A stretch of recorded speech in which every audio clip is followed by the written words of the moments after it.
Joining us now is California Congressman Adam Schiff of California. He is the chairman of the House Intelligence Committee. He led today's hearing of the January 6th investigation. Sir, I know this has been a big day. Thank you very much for taking time to be with us here tonight. Good to be with you. It is my estimation, having very closely watched today's hearing, that there were four main points that you brought forward. The first, and I think most prominent, the most important of those, is that you explained how President Trump personally took part in cajoling and trying to persuade people to overturn election results in the states.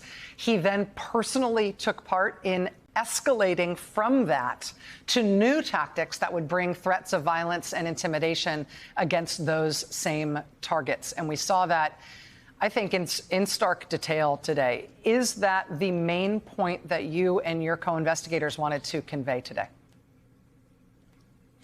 Yes, really just how premeditated it all was. How it started with a big lie that the president was told over and over and over again by his attorney general, a deputy, by his U.S. attorney in Georgia, by others, was a big lie. But that didn't matter. He used that big lie as a bludgeon to try to get these state legislators and elections officials to bend to his will to overturn the election. But he ran into resistance by courageous public servants who said, no, I'm not going to violate my oath. You may be the president, you may be the head of my party, but there's something more important to me, and that's my oath, and that's my faith. And I'm glad the public got to see these heroic people. Congressman, it's Nicole Wallace. Violence and Donald Trump's proximity to it, whether it's with Mike Pence or with the Proud Boys and the Oath Keepers, has been a constant theme. And the committee has gone farther than anyone else ever has to putting him not just adjacent to the violence, but cheering for the violence, indifferent to the consequences of the violence. Does this story deepen? I mean, do you have evidence that puts Donald Trump in the command and control position over the violence meted out by the Proud Boys and the Oath Keepers and the other insurrectionist groups? Well, I don't want to get ahead of our committee presentations, but, I think that one of the hearings where we explore what the president was doing, what he was saying and what he was thinking while the violence goes on, goes to this very point. It goes to the point of dereliction of duty, goes to the point that he incited this violence, he incited this hatred, he riled up this base, and then what did he do while it was happening? He sat back and watched it all play out. To see today the human consequences of that, just a small part of it, these election workers in Atlanta who were just going about their job, who had no idea they were about to be hit with a club, this false claim, the likening of what they did to drug deals. I mean, it's just disgusting. And you see how people's lives were turned upside down and ultimately how lives were lost on January 6th. Hi, Congressman Ari here. You have this evidence of all these different people submitting false electors, including potentially to the government. Do you view this as something where one or more people have broken the law through that act alone?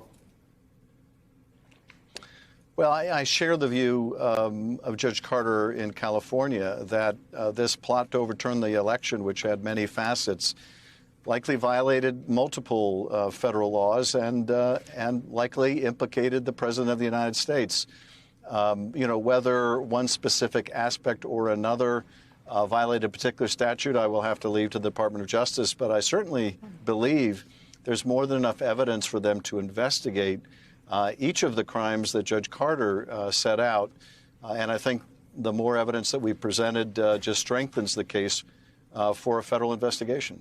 Congressman, I'm just going to jump in real quick here with a follow on Ari's question. I just wanted to ask you about the response from Senator Ron Johnson of Wisconsin today after this his connection to this part of the plot was aired today in the hearing. Senator Johnson said today that he was aware that his office had received the forged certificates, these fake slates of electors, but he says he doesn't know who delivered them. That struck us all here on the panel as odd, because if you got something from somebody you don't know who, the first instinct wouldn't be that you volunteer to hand deliver it to the vice president on January 6th. But that's what he says. He says he doesn't even know where he got them from. He was just a courier. Does that jibe with what you and the committee understand about Senator Johnson's involvement? Well, I can't go into, what the committee's evidence or understanding is. I watched that same clip with a lot of interest today as Senator Johnson essentially said that he knew that something had arrived in the office. His chief of staff was being asked to deliver it to or being asked to help convey it to the vice president. This is January 6th we're talking about, and the idea that he wouldn't know what it was or anything about it, I think begs a lot of questions.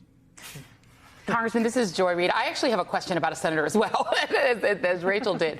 But it's about kind of the dog that didn't hunt today. As I was watching the hearings today, I kept waiting to hear one name that I didn't, and that is Senator Lindsey Graham, who we do know from the reporting also put pressure on Brad Raffensperger and others in the state of Georgia to hand Donald Trump the votes, flip the votes that he needed in order to win that election. Can you talk a little bit about your process, about who was included and who was not included? And will we hear more about Senator Graham's involvement in this pressure campaign on particularly the state of Georgia?